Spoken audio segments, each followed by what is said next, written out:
Le voyage de Léo, le hérisson courageux.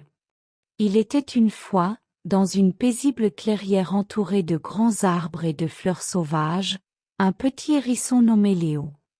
Léo était timide, discret, et toujours un peu à l'écart des autres animaux.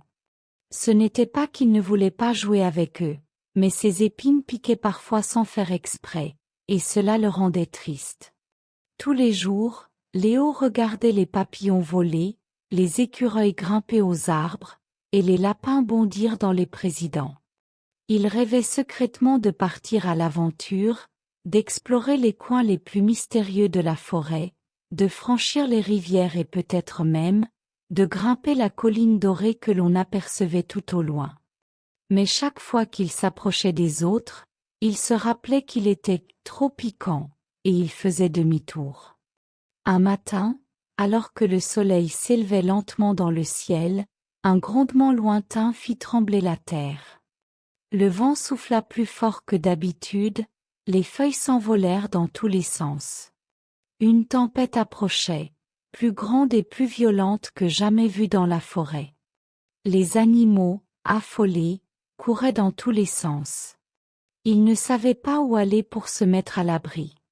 La vieille souche creuse était trop petite, la caverne sous la colline était trop loin, et le vieux chêne, trop fragile.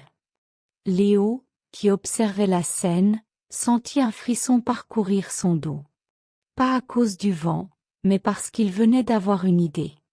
Il connaissait un endroit secret, un petit tunnel creusé sous les racines d'un arbre centenaire, assez grand pour accueillir tout le monde, et surtout, très solide. Mais, oserait-il prendre la parole? Oserait-il guider les autres? Et s'il refusait de le suivre? Il respira un grand coup, ferma les yeux, et trotta jusqu'au centre de la clairière. Sa voix était tremblante, mais claire. « Je connais un endroit où nous pourrions tous être en sécurité. Suivez-moi. » Les animaux s'arrêtèrent, étonnés. Jamais Léo n'avait parlé aussi fort. Un moment de silence passa, puis la petite souris fit un pas. « Je te suis, Léo. Tu as l'air sûr de toi. »« Moi aussi. » dit le lapin. « Et moi aussi. » ajouta l'écureuil. Alors, tous ensemble, ils coururent derrière Léo. Le vent devenait de plus en plus fort, la pluie commençait à tomber. Mais Léo ne s'arrêtait pas.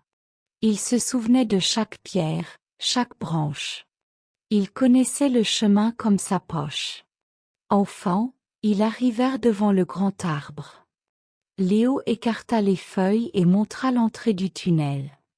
Un à un, les animaux s'y glissèrent, tremblants mais soulagés. À l'intérieur, il faisait sec et calme. Ils étaient à l'abri.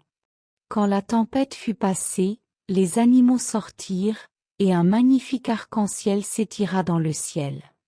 Tous se tournèrent vers Léo. « Tu nous as sauvés, » dit la chouette. « Tu es notre héros, » ajouta le renard. « Merci Léo » crièrent tous ensemble les animaux.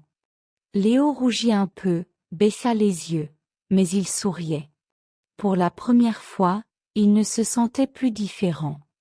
Il se sentait important. Ce jour-là, il comprit une grande vérité. La bravoure ne dépend pas de la taille, ni de l'apparence, mais du courage qu'on porte dans son cœur. Et depuis, Léo n'a plus jamais eu peur de parler, ni de tendre la patte. Car il savait qu'un petit hérisson peut accomplir de grandes choses.